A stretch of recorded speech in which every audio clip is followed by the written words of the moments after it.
Hello and welcome to SHRP Talk, the show by washed up athletes for washed up athletes looking to be their best self.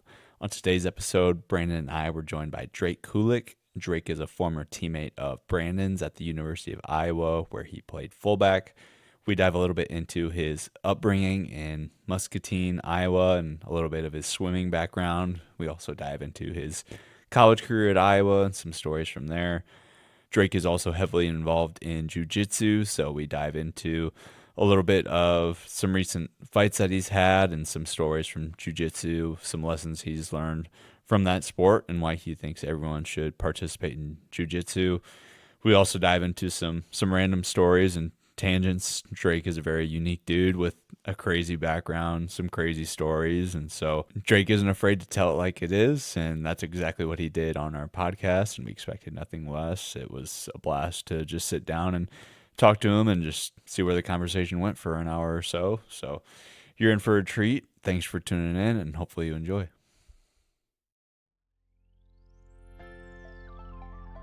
Before we get rolling with today's episode, I want to take a second to tell you about SHRP Training. Snyder Health Recovery and Performance Training is an online training platform to help washed up athletes look, feel, and move better. We offer several different group options catered to your needs, interests, and goals, with new programs delivered each month through the Team Builder app. Features include video demonstrations, 24/7 messaging and feedback, and access to the SHRP Edge, a comprehensive guide to upgrade your diet, sleep, and life. Use the code PODCAST in all caps to get 50% off your first month when checking out a program. Iron sharpens iron, so let us help you become your sharpest self. Now let's go. And we're back with another edition of SHRP Talk. This week, in place of Jaden, we now have Mr. Drake Kulick, a legend of a man, actually the second former Iowa fullback we've had on the pod. Who was number one? Now. Brady Ross? No. Monty West Lion. Monty the Mullet Padma. I'm a big fan of his. Yeah, we all are. It was an honor to get him on, but it's an honor to have you here with us, just hanging out. So, appreciate you. Much of an honor for me as well. Awesome. You want to go ahead and just tell the world about yourself, a little bit about who you are, where you're from? Shit, we're making this about me?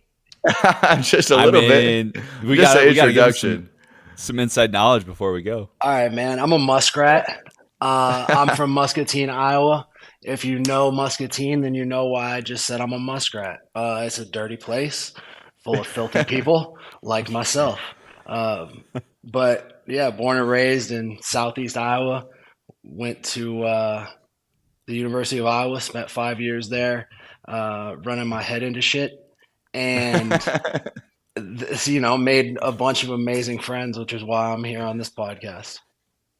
Yeah, when most people think of Iowa athletes from Muscatine, they think of Joe Wieskamp. They don't think Facts. Of Drake. Joe Wieskamp is a really good one. We've actually had a lot of very good female athletes, like these two girls who played together, Emily Clemens and Letty Lerma. They dominated high school basketball, and Emily actually went to Western Illinois and set a bunch of records over there. She played point guard there, like started 5,000 games or however many she started. And then Letty did the same at a Division I school that I'm totally blanking on right now, Red School. That's all I remember. They were your age or what? Letty was my age. Emily was a year younger.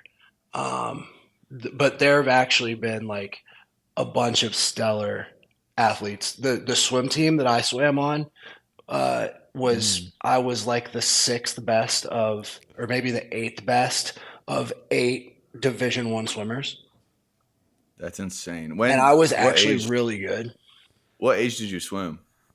My whole life from like 5 until 13. Or 14, like 5 until 14. And then I just dedicated myself to lifting weights and doing off-season training for football. Yeah. So I gave that up. And then my senior year, 2 of the most prominent swimmers from the team, one ended up at Texas and ended up on the like the U.S. national team, and then another one went to Notre Dame, and he ended up being a NCAA finalist. So like these dudes were legit. Fish. Fish, let's swear to God. And I was by far the smallest of all of them too. Smallest Really? hands, smallest feet, shortest, like shortest arms, shortest legs, everything, dude. I was the runt of that pack. Straight doggy style, just fucking flapping. But they moved down to Texas, and the head coach came to me. He's like, "Hey man, I know you can still swim. Like, come out, and we need you to just swim 50 and maybe the 100, but swim relays for us." And dude, it took me the whole season to get back into swimming like form where I could actually go fast enough for me to make a difference. But we made it to state. Obviously we made it to state. I was on a team of absolute assassins, and we won our third consecutive state title. We had a legendary race where us and another team broke in a relay broke an old state record, but they outtouched us, which sucks. But we ended up getting the three-peat, and I was part of one of those three. I was in the stands for the other two though, because I always stayed friends with those kids. I loved watching swimming. Swimming is horrible. Oh, It's horrible, dude. like a slept-on sport for like developing as a younger kid potentially, or Super no? slept on if you want to develop a strong mind, a strong respiratory system, and a strong back. What's the hardest part of swimming? Like you said, strong mind first. Like what is it? Just Okay. how long you have to. There was one morning. This shows you why our team was so good, why everybody else went on to be like legitimately. Here, I'm gonna turn a light on. It's kind of dark. Now it's wait. Can I stand in that glare? There we go. You're good. I can stand in that. I think you're good. One Saturday morning, I was staying at my friend Hayden Callaghan's house. Hayden went on to swim at Pittsburgh, and his dad Bob was our swim coach. Bob Callaghan should go down in like for sure the youth swim Hall of Fame, but like sports dad Hall of Fame, because Bob Callaghan legitimately taught himself how to be an elite swim coach. Like he learned the system of how to build swimmers. And Saturday morning, when we weren't supposed to have practice, we get up. I think we're just going to like have breakfast and hang out. We're on our way to the pool, and the main working set of this Saturday morning workout for me was 40 100s. I don't remember.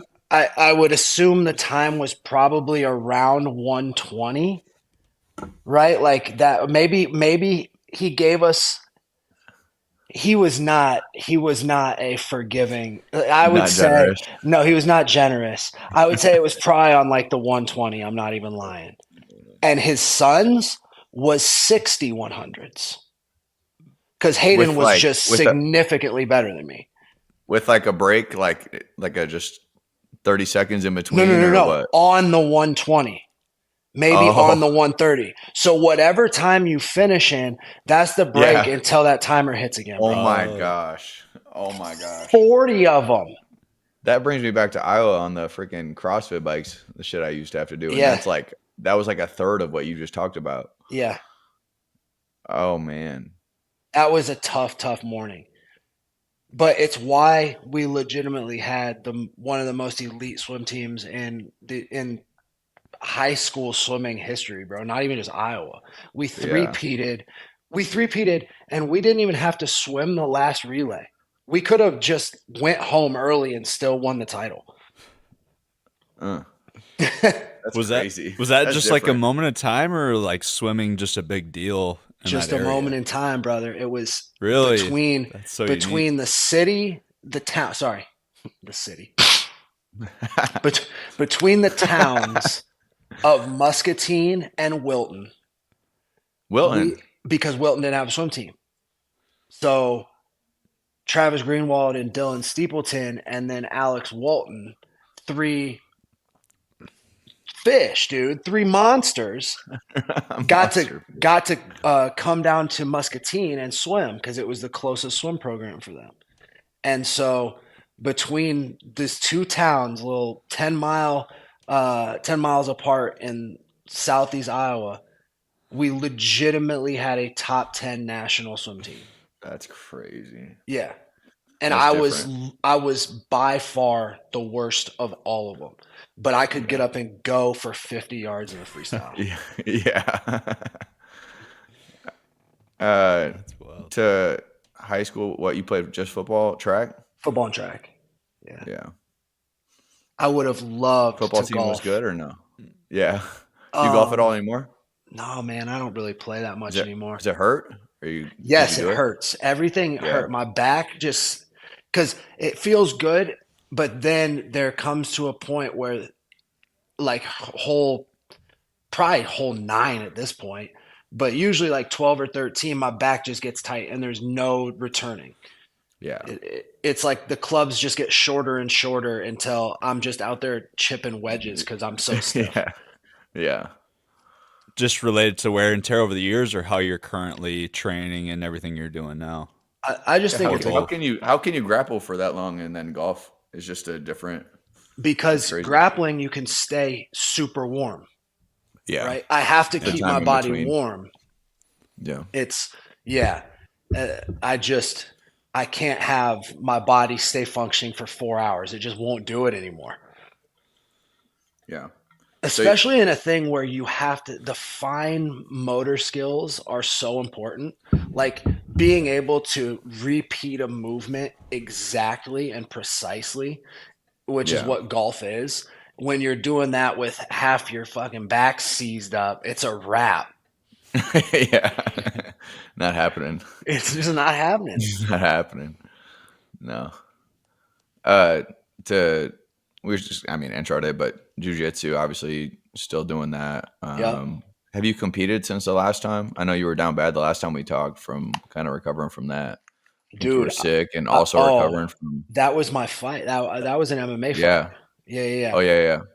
So I had that, and then very shortly after, which may have been part of the reason why I had absolutely no confidence in myself. I went to the Jiu-Jitsu World Championship tournament and laid an absolute egg. Like I went out there and just wasn't myself. This was after your MMA fight? Yeah, this was after my MMA fight. Like a month or 2 or what? Like 20-something days. Oh, that's a quick turnaround. And I was sick as a dog for a week after my MMA fight. So I don't know. I didn't have any confidence in myself. Went out, laid an egg, got into a spot where the referee stopped us for a reason he shouldn't have. We were in a transition of a position. Neither of us were trying to submit the other person. We were in the midst of a transition. The referee stopped it, which he shouldn't have. But then he gave me a penalty, and I didn't understand it, but I know better than to ask the ref you don't talk to the ref. But I looked at him. I took both my hands off the dude, relaxed, and I was like, why did I get a penalty? Like, I thought this dude was going to have a conversation with me. Instead of saying anything, he just restarts the match, and the dude submitted my foot. So I had to leave the next day to go to San Francisco for my job. So like, I can't just get my foot broken in a jiu-jitsu tournament that's paying me $0. So I actually had to submit to a guy, who was going to break my foot, which pisses me off. But just the dumbest thing ever, dude. In what combat situation do you take your hands, eyes off of your opponent and try and have a conversation with the fucking ref? Never. Okay, but I did it because I'm an idiot. I went out there and laid an egg. Yeah. Where was that at? Vegas. Yeah. In front of my mom. Your mom came out? Yeah, bro. I tapped out in front of my mom. Dang. What's the format of a tournament like that? I've never heard of a jiu-jitsu tournament. Wrestling tournament. So same idea. Same thing. Like how many matches would the champion wrestle? I'm just trying to think of the wear and tear. 5 or 6 making typically. it to a championship. Yeah, 5 or 6. That's typically. insane. Weight class? I was in the 212 weight class. Yeah. No, sorry. 215? One of those two. Yeah. How'd you get into jiu-jitsu? Who started you on that? Was that something you started down in Arizona? Yeah, down in Arizona. The casinos closed for the pandemic. Wow. And I was going insane looking for shit to do, and Kaylee actually was like, "You've been talking about getting into jiu-jitsu for so long. Why don't you just do it?" And I was like, "Okay, I'm gonna do it." And then I was getting a tattoo and asked the tattoo artist who, because he was saying he did jiu-jitsu, I was asking for a recommendation. He gave me the gym recommendation, and I went, and that was history, dude. As soon as you do it, and you can both get an unbelievable training session in. Yeah. Physically, sorry, I just burped up some puke. Happens to me a lot. He's a dog. This is what 30 years old looks like when you treated your body like I treated my body, okay? You just puke on yourself sometimes. That's life, baby. Yeah, that's life. But once you see that jiu-jitsu is a crazy workout plus the best mental puzzle, dude. It's an ongoing, ever fluid puzzle that if your opponent is good enough, never actually has an answer. So you're putting a puzzle together that doesn't actually have a finish, which is cool. So you got to stop your opponent from being able to counter you. But I mean, there's jiu-jitsu is the shit. Yeah. You've probably been doing that for what, like 4 years now? 4 years now. Yep. Yeah. Go ahead, Colin. I'm just curious, what was the experience with the first fight? Like, what was different from what you expected, or anything you learned from your first fight? Ooh, it was much less chaotic than I expected. Significantly less chaotic. I had so many conversations with myself inside my own head during the fight. And I almost didn't expect to be able to think or anything. Like, I didn't know what to expect, but I expected chaos. And it was the exact opposite. I was in there having a conversation like, man, I'm giving the fans a boring show. Like, this isn't typically how I fight. I'm not doing like I planned. Like, damn, am I losing this fight? Like, these were all the things happening within a minute. And then I got things going. But when I got things going, I wasn't just tunnel vision trying to knock this dude out. Like, I was actually in there thinking. I responded to the ref once, and I responded to my coach once when he said something to me.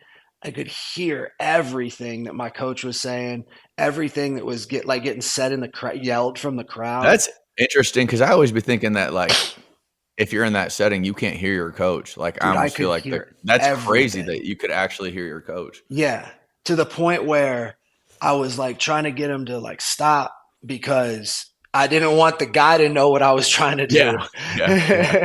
Yeah. That's interesting. How about like the fans? Was that aspect different at all? Like, did you notice them, I guess? I could hear what they were yelling, but you got to think, like, the environments that we've played in. This was a fight in Laughlin, Nevada, in the ballroom of a casino. Like, it was not what it was not the environment, but it was cool to fight in front of a crowd. Like no matter how Yeah. big or small, Yeah. when they play the music and I came running out, because I think that's dope when guys run out for their intros. Like I was ready to go, so let's get there and let's get it on. And so I Did you have ran out. you had an intro? Yeah, I mean they announce you and then they play your music and you run. What, you had a song? Did you pick? Run This Town by Jay-Z and Rihanna. Classic. And it was dope. Classic. The next time I fight, I'll change it. I just that was the one that when I had to fill out the form, I was like, "Fuck it, this is the song I'm picking." If it ain't broke, don't fix it. But next time I'll probably Classic. go with something else. Maybe "Welcome Back" by Jeezy. I love that one. Yeah, I just texted you about that. Yeah, I I love never listened to Jeezy. Jeezy much, but then Shout out to the I know Snowman. I told you, Colin, that to start listening to some Jeezy, some of his old stuff, because that was when I was back in Iowa City the second time with Drake. We would just, I don't know. He would just put you'd put a Jeezy album on, and I was A like, lot God of dang, Jeezy. slaps. That was back when it was young Jeezy. Because Notre Dame, their mixed or whatever their hit film was to a Jeezy song, and I was like, this is hard. Yeah. Ooh, Ohio State up to early touch. They might run away with this thing. Yeah, if the real Ohio State shows up, nobody's beating them. They done paid that roster. They bought them. They invested. They bought an NFL roster. This is what happens when you can purchase an NFL roster. Do you have any thoughts on the current state of college football NIL stuff? Like, do you like it? Do you not like it? Like, do you have any opinion towards? I love the fact that these guys can make money. I don't like the way that it's being done. I think that they should have had a more forward thinking approach at this. Like they let it happen without any legislation at all, to the point where you've got coaches from other programs calling dudes saying, we'll give you $500,000 to get in the portal. Like that's the craziest tampering of all time. Like you can't even do that in the NFL. You're not allowed to communicate with another team's players, much less some kid who probably doesn't maybe or maybe not come from money. But in today's economy, who the fuck comes from money? So it's like they're going to take the money. These kids can be bought. And the fact that these crooked bazillionaire organizations are just coming at these kids tampering with, or I don't like that at all. But I do like the fact that now these dudes can make money like the organizations have been making money off of them. Yeah. I just think it should be done a little differently. Yeah. Yeah, it's happening in like September of, once the first game happens and a kid's not playing as much as they should or at all, then it's like that conversation's beginning. Or how about Buddy? Was it from Florida? Buddy said, you're going to have to pay me $400,000 a year. Maybe it was 500. It was like 40 grand a month. So that was like almost $500,000 a year. I'm in on every third down. You don't take me out in the fourth quarter. Like, who are you? Buddy, I will fight you right now. No doubt. Yeah, that's the thing. I'm curious to see. Like, I mean, maybe it'll get a little more structured, but like, do they have contracts? Like, I want to hear what crazy incentives we haven't heard about, or like what conversation with agents have gone on. Well, so much unheard of. Yeah, and there's people taking percents that are crazy too. I guarantee you that are negotiating some of this stuff. Because like what the NFL agents like 3% or something like that. Yeah. 3%, and these kids are for sure signing for more than 3%. They're giving them 4%. But the reality is, like, these kids, the marketing power and the marketing revenue that these kids provide for just getting asses in seats, dude. Like, Yeah. there's no asses in seats. There's no beers sold. There's no hot dogs sold, right? Nobody's walking around with merch of your university for your guys' spelling bee team. Like, it's just not happening. These dudes are making the money, part of the money that we've been making these universities, and thus these networks and the USSR, I mean the NCAA. Same thing. What's different, if we're being honest? But I mean, they've been catching the $1 billion bag off us since however long. At least some of the money is getting recirculated. It's just it needs to be done differently. And the whole that whole legislation or whatever, like, again, some of the money might come back to even guys that played recently. How about that, dog? Yeah, you looked into that? Yeah, man. I got my NCAA number from Iowa, so I gotta send in that paperwork. Yeah, it's a decent little amount, bro. If they send me 50 beans, I'm going to jump for joy. Me too. No doubt. That's game changing for me. Like for in my personal situation, like, of course, that is like, I mean, it changes my life, bro. Like, what I'm able. So that's crazy. So in a situation where somebody may not have to like use that money right away, you can invest that $50K, dude. I'm gonna be driving a fucking Bugatti soon, like these kids. Just give me till I'm 70. I'll invest that $50K and I'll get my Bugatti. No doubt. Off the NCAA's dime. Yeah, and they're still like whatever compared to everything that they've made, But at least it's progress. We're 8 years out, and I guess I'm 8, you're 7.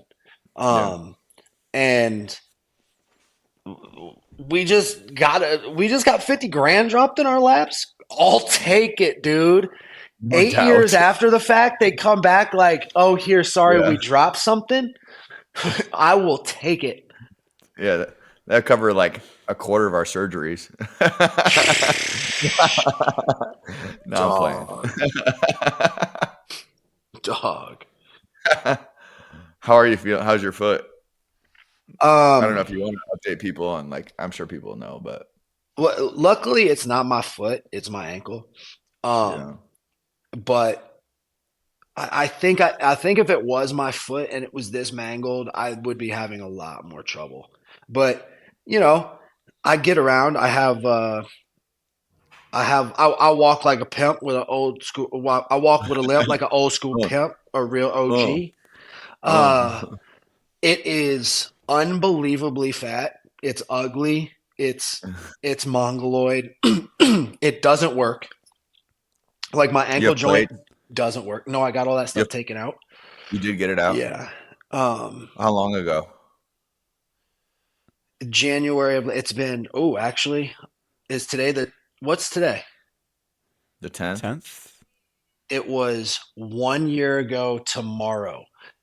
Shout out to Jake Schultz, one of my best friends. Birthday's tomorrow. Happy birthday, pal. Yes, on 1/11 of 24, I had the plates taken out, but then they did a reconstruction on my on one of my tendons that was ruptured in there. Yeah, that's good though. I mean, that probably provides a little bit more potential for. It gives me a little more longevity. No, it just gives me a little more longevity, because what I learned from the ankle specialist is that they won't do a joint replacement because it wouldn't hold up to my lifestyle, and they also wear out really quickly. He's like, if I gave you a joint replacement, it would completely change your life in the wrong way. He was like, you would regret it every day of your life. He's like, so I'm not going to do that until it's absolutely mandatory.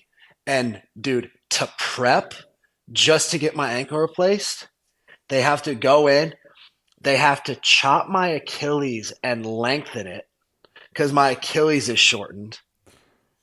Bro, then they have to break my heel off and realign it because it's 3 degrees or something like that out of alignment, 3 or 4 Sure, it's all degrees just out of just alignment. tightened in.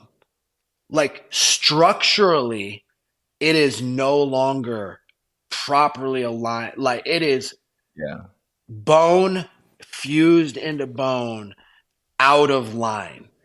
So the preparatory surgery is going to make me a Percocet addict again before I even get my ankle replaced. Yeah. That's disgusting. Between you and Isaac,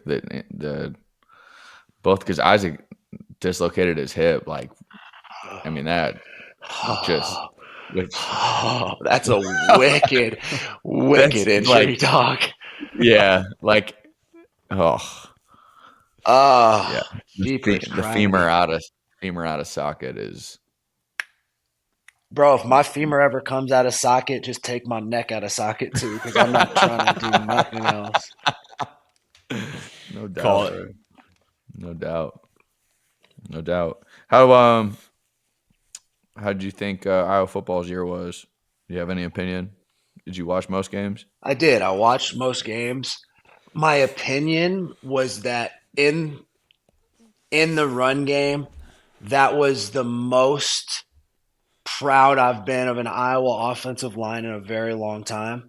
I think when they knew who was back there running for them, it almost like boosted their performance because I saw dudes playing super good in deuces and trays, sealing off linebackers. We've got backside linebackers getting just completely washed out of plays, so the cutback lane is just parting the Red Seas. I was impressed as hell with the offensive line of the run game. It's hard to say in the pass game. I wasn't necessarily impressed with their pass protection, but at the same time, if nobody's really open and the ball is getting held longer than it's supposed to, and we're in situations where the defense knows we're going to be throwing the ball, that's like a lose situation because to be honest, like we just didn't have the playmaking ability in the passing game. That is a recruiting issue as much as anything. It's also we don't have the money to pay these dudes millions of dollars issue. The defense is the defense, dude. Those guys are so solid. Phil and the boys. I mean, Coach Wally produces another first team or Big Ten linebacker of the year. It's just rinse repeat with the defense at Iowa, dude. You want to be a great, technically, fundamentally sound, smart defensive player and just a staple in the NFL. Go play for Phil and the boys. I mean, it's just at this point, their resume is comical. Yeah, it's crazy. They win linebacker of the year or Tatum Woodson of the year every single year. It's one or the other. Yeah. I don't know if we've done them both yet, but I mean, for crying out loud, it's ridiculous. Like alternating. 2 here, 1 there. It's ridiculous, dude. All the way back to Buddha, or like all the way back to Micah Hyde. It's been like every other year. You got James Morris or Hitch or Kirksey. I don't know. One of those guys had to win it. I don't know.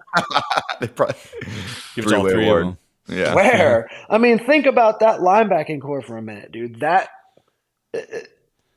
Yeah. I know. Shout out Phil. Were they there your freshman year? My freshman year, sorry. I got to play with those guys for a year, and what a true joy that was to just watch those 3 guys operate. Everything they did was so professional. Yeah. By that and their body types and their play styles fit perfectly to their position too. Bro, perfectly. Like James is the perfect heady Mike. You know what I mean? What's crazy is Kirksey was long, and Hitch was the boxy will. Like, dude, it was, you can't draw it up any better. How are you going to run an ISO on Hitch, first of all? But you weren't around to get hit by Kirksey. Kirksey was the hardest hitting dude, maybe Anthony Gare, pound for pound, like size for size, that I've ever seen. Kirksey had an explosiveness that was frightening. Gare could pop. Dude. He could pop. Dude, he blew me up like nobody's ever blown me up before. Had some collisions. But one in particular. He played strong. I was never strong, so it was more of like the boss, like more of that type of. Also, I was just, you were starting. I was a second teamer, like my freshman and sophomore year, getting game reps. Right, but I was against Gare, where you were going against Cox and Macon. Cox sucked. Cox was bowling ball head. Yeah, Macon. Well, Macon was taller than you. You could get underneath him. I could get under, but Cox, there was no space, dude. There's no getting underneath that. No, there was not. Only dude underneath that is Patrick Starr, dog. Miles Stride. Patrick Starr. He was trying to get under that rock. You goon. Yeah. And you know who else could block? Hillier. Very much so. He could bring it. He was a big piece to that. He was known for it. He was revered for it. The only dude I ever really fought with. Like we used to go at it my first year. That makes sense. We had it out. He would crack me, dude. Him and Wiseman. And then I would like play off a crack at him, and then we'd get 20 yards downfield, and Wiseman would give his little stiff arm punch to my face mask. Yep. It hurts so bad. Like it can't be overstated how much it actually means for a young guy to get mentored by guys like Kirksey, James, like Mark Wiseman, like Hillier, like you're talking about. My first locker person, you got the person Tanner right next Miller to me and Johnny. Was Sheriff. Brandon Sheriff was literally right next to me. That's who I freaking came. His senior year, that's who my first day, I was standing next to Brandon Sheriff, who's still doing it. Yep. Who's still at the top of his game, top of the game. Still doing it. Just being able to see how dudes like that operate and see the way they work and see the way everything they do to what makes them as good as they are, minus the fact that they're low max, minus the fact that they're physically gifted is all hell.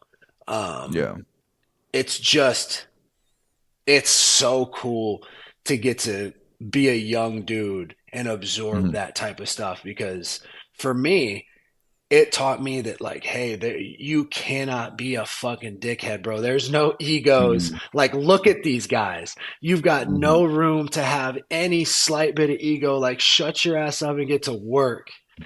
Yeah.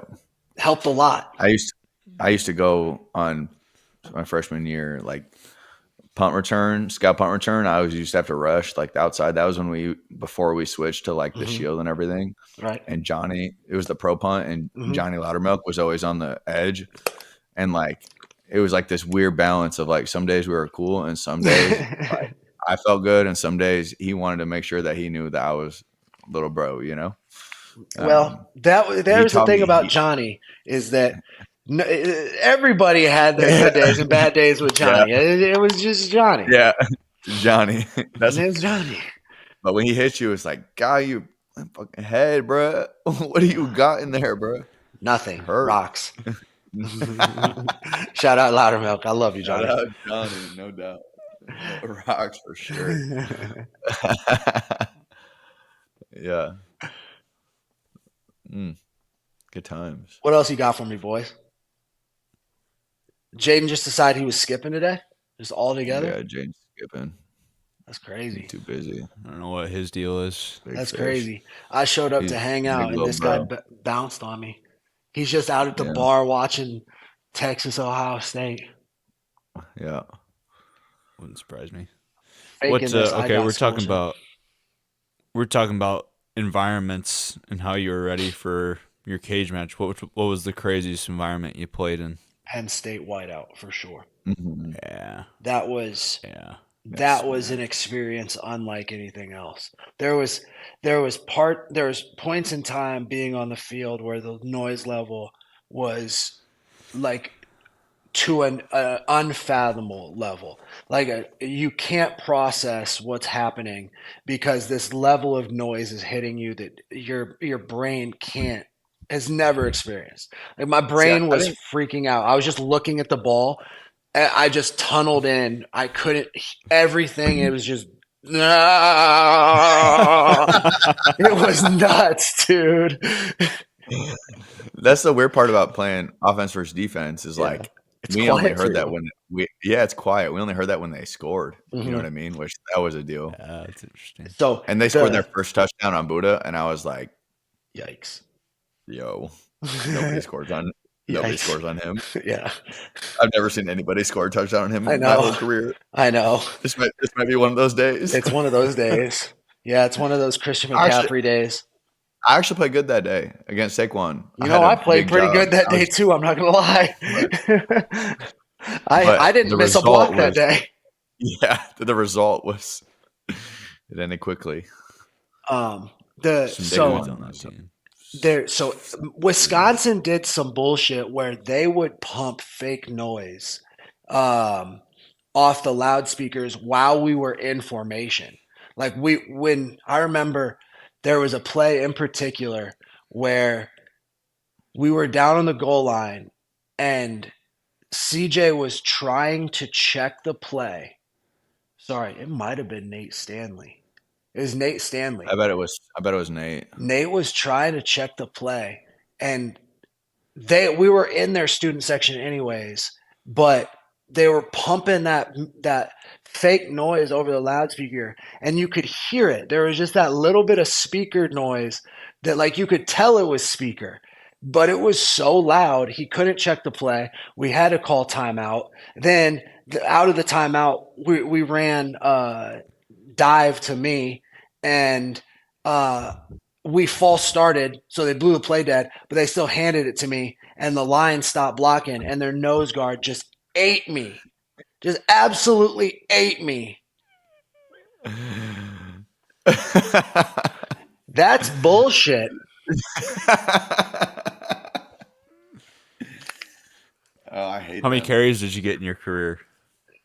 Oh, man. It was for sure double digits, but I don't actually know. Touchdowns? 2 touchdowns. Let's go. Including the last offensive play of my career with the home run swing. That's elite. Yeah. That was dope. With Yankee Stadium in the background. That's pretty cool, dude. That was hard. Yeah. Yeah. I didn't do much, but I did hit a home run in Yankee Stadium because that ball was crushed. Tattooed.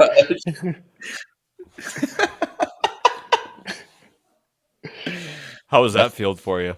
That was the single worst surface that any competitor. This is Arrow. This is our sweet angel. Arrow. This is also my sweet baby that scared the hell out of us. I fought on Saturday and Friday. Kaylee, the Friday before my fight, Kaylee almost had to put her down without even telling me because I was at the hotel, sick with the flu, just trying to just heal up before my fight. And Arrow had something that we still don't know what was wrong with her, but it showed up as a liver infection where her liver numbers were off the charts and she had swollen lymph nodes, and the doctors thought she might have lymphoma, and Kaylee was paying for like emergency treatment. We dumped a decent chunk on Arrow for emergency treatment to get her feeling better. But luckily, the second round of antibiotics, luckily, Kaylee did not make the decision without me. She said, no, I will pay to have her treated in the emergency at least for a couple more days until we get back, and then we'll make a decision. And the very strong antibiotics cured the infection in her liver, whatever it was. So once her numbers started, there's a certain liver number that was supposed to be in like the 300 range, and hers was 9,000. So she was trying to go into liver failure, and it was not a good situation. But we got her taken care of, boys. And then Bane. Bane is a total stud. Hold on, how do I mute this? I'm gonna yell for him real quick.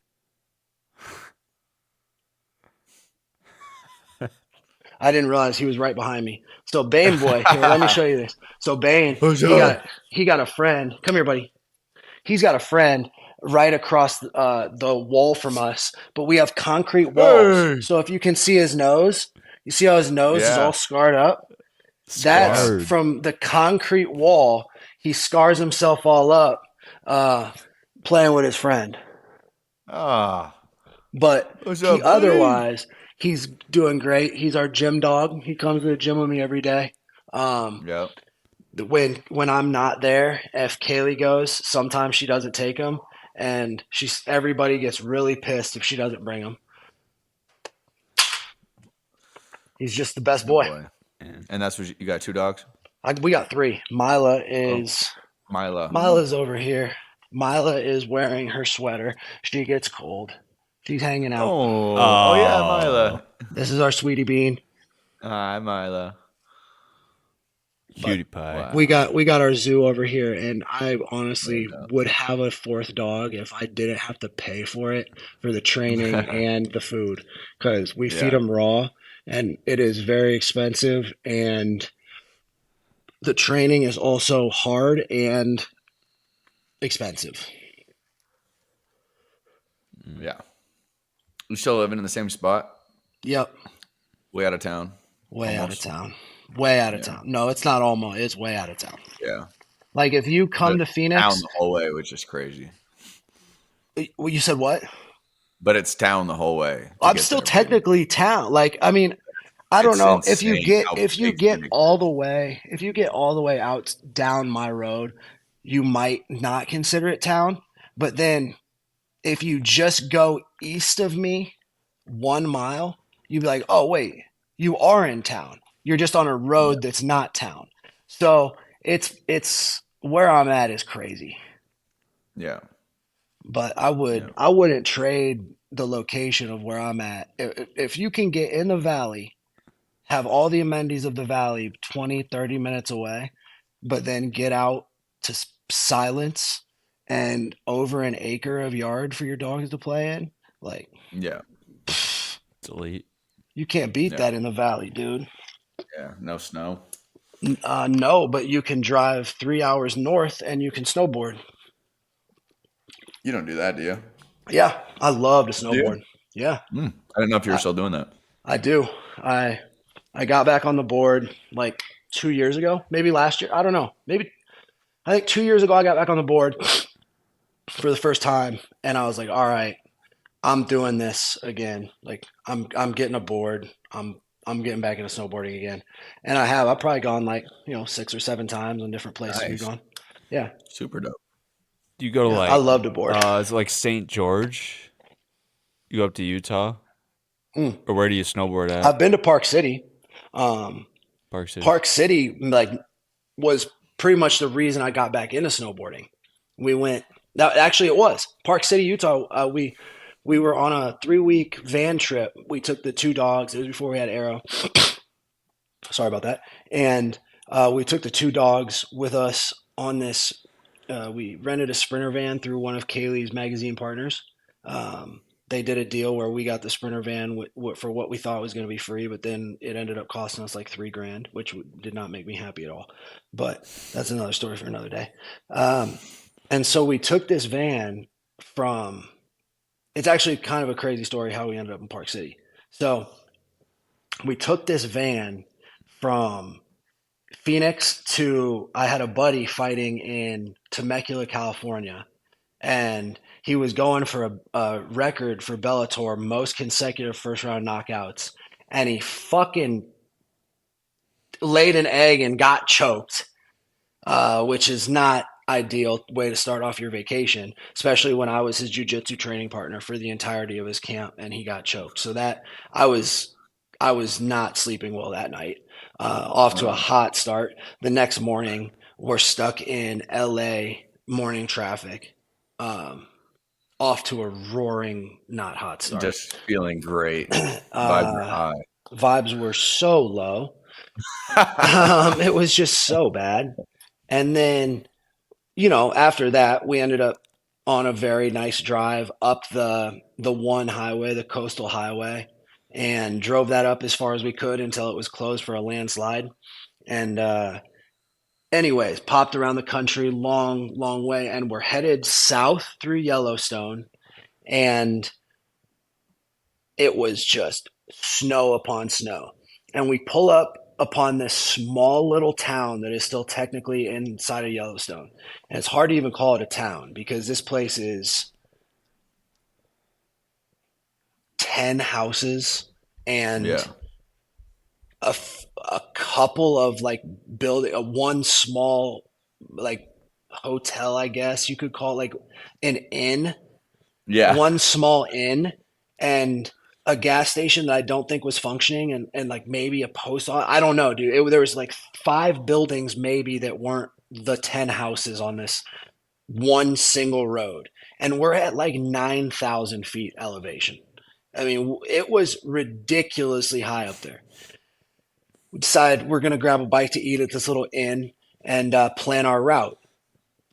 Start planning our route and see that every route south out of Yellowstone is closed because of the winter weather. All the roads are still closed. They haven't plowed them. You can't get through. We're 2 hours into Yellowstone and it's nighttime now. We're okay, well, we have to backtrack now. This changes our whole route plan, but we're going to just backtrack to, it's not Missoula. We're still in Wyoming. Billings. No, was it Billings, Montana? No, Billings on the other side. Dude, anyways, I'm sorry. Anyways, we were going to backtrack 2 hours back to this bigger town, a city where there was a college town. And we're on our way back and I'm speeding because we're going backtrack and I get pulled over in Yellowstone. Gosh damn it, but I got a gun in the car, obviously, because I'm not going to go on a 3-week road trip sleeping in the car without a gun. I don't know if I'm allowed to have a gun with me. It's for emergency purposes only, but I'm not exactly thrilled to be getting pulled over in the middle of the night in Yellowstone. And I give this guy my ID. He comes back. My ID is something is going wrong. My ID has been frauded. I'm not showing up as who I'm supposed to show up as in their system.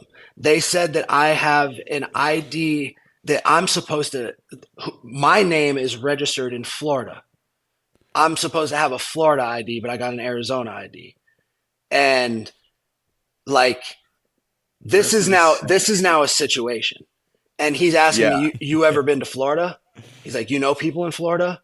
He's like, I'm like, yes, sir. I have family in Florida. I've been to Florida many times, but I'm not registered in Florida. I've never lived in Florida. That's just a place I've gone on visits. It's been a long time since I've been there, et cetera, et cetera. He goes back to his car for a half an hour. We're in the van. Maybe it wasn't, maybe 20 minutes, but when felt like it, I'm sure. Dude, time slowed down and he comes back and thankfully it was me and the dogs. We had the information on who owned the van. It was through the rental and stuff like that. Luckily my story checked out, but on his system, I just gave him a false identification. I thought I was going to jail, dude. I was getting ready to call a lawyer, dog. I was getting ready to call a lawyer. And thank God. Yeah, I swear to God, that would have been the first person I called. Absolutely. 100%. Instantaneously. No doubt. Zero. Shout out to my dog BK. Me and BK are so tight now. Dude, me and BK are tight like He's a one of pair the of balls best. in a sack. He's the best. So this cop, thankfully, he lets us go, and we may or may not have eaten a couple of vitamins. So neither of us, Kaylee may or she was scared to drive the van at night. She doesn't like driving the van at night.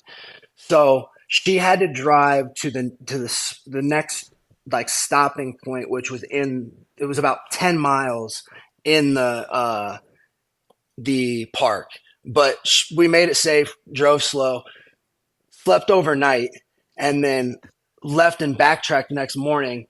We backtracked and went to Big Sky, Montana. Big Sky, Montana is one of the crazy coolest places in America, dude. Like, it is truly a mountain town. You are in the proper mountains. And we were thinking about staying there and skiing for a day or snowboarding for a day, but it was so expensive. So like, nah, we better not. Let's just keep going. And we were doing this indoor rock climbing there, and the dude who owned the place was climbing and he was just killing it. So we started to talk to him. He's like, "Oh man, you guys picked the perfect time to come here. He's like, you guys gonna snowboard?" He's like, "We're about to get absolutely dumped on, so you get a bunch of fresh powder." And we're like, "Wait a minute." I was like, "What do you mean?" He's like, "Oh, there's a massive storm coming tonight." And we're planning on staying there overnight and then, drive the next morning. So we're like, "What?" He's like, "Yeah, in like 2 or 3 hours." He's like, "This storm is about to hit." And so we're like, "Yo, shower now." In the car, we're sprinting down this mountain to Idaho Falls trying to beat this snowstorm. Mind you, the snow on the route from Big Sky to Idaho Falls is 20 or 30 feet high on the roads. It is up to the peaks of the evergreen trees. There was a Ford F-350 on the big dually driving in front of us, and it looked like a Hot Wheels car amongst these walls of snow. So I mean, we're just out of our element, dude. I'm like, get me to a place where I'm not about to die in a snowstorm. No doubt. And so this track through Idaho Falls, yada yada, ended up taking us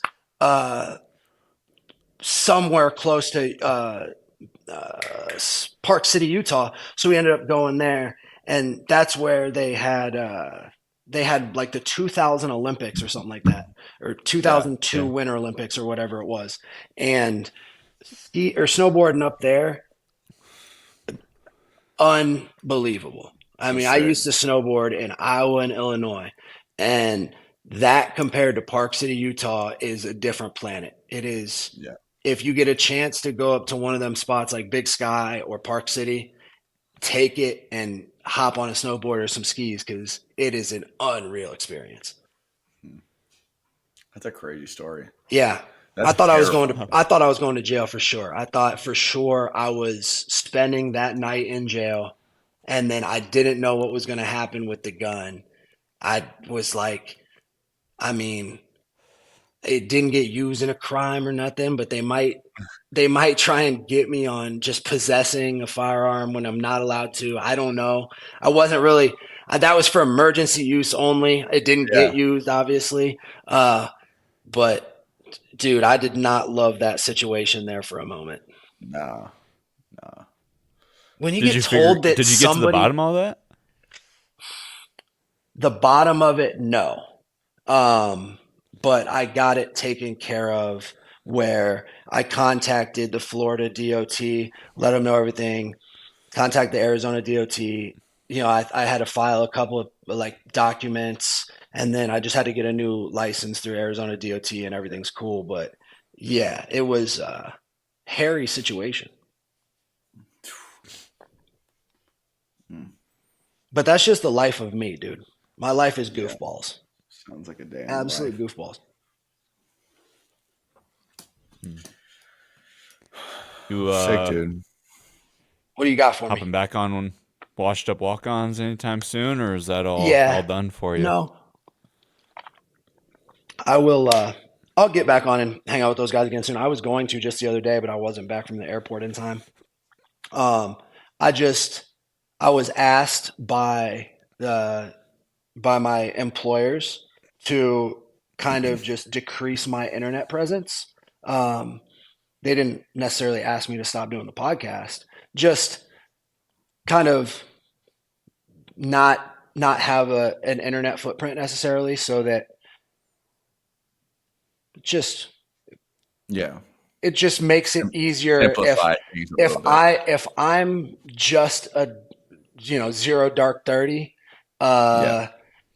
then it simplifies everything. Nobody worries about me, who I am, nothing. No. Yeah. I don't bring any issue. I don't bring no eyes. I can just silently do my job, and everything's good. So in doing that, I just protect the realm.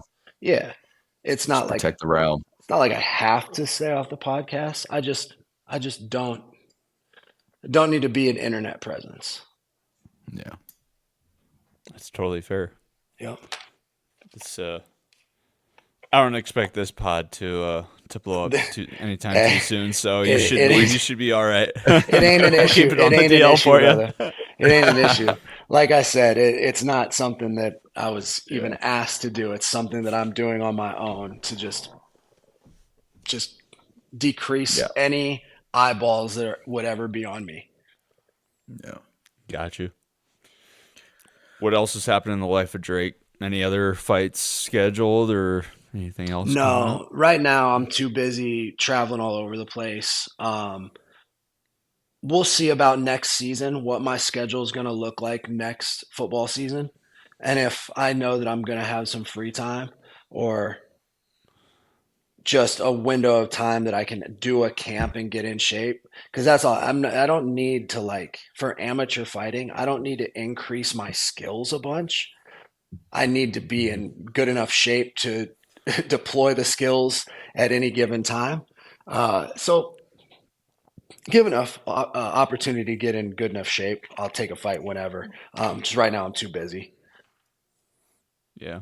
Do you have goals with that, I guess? Is it something just to keep you active, or do you have ambitions with where you want to get with it? I would have had this crazy cool career opportunity not been dropped in my lap. Like a year ago, I would have told you, I'm going to take a shot at MMA, and because I love training. And so if I can turn this thing that I love to do into something that pays me, then I'll do it, and see where it goes.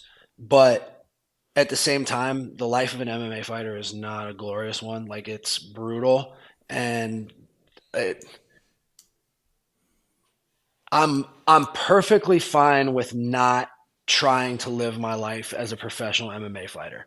I am okay with keeping it as a hobby and being able to train every day that I'm available to, and not have to make a life out of it. And fight camp sucks, dude. I was not in a good mood for those few weeks. Getting in the proper shape hurts bad. And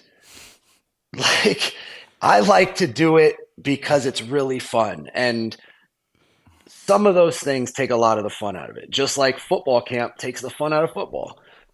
Yeah. Very much so.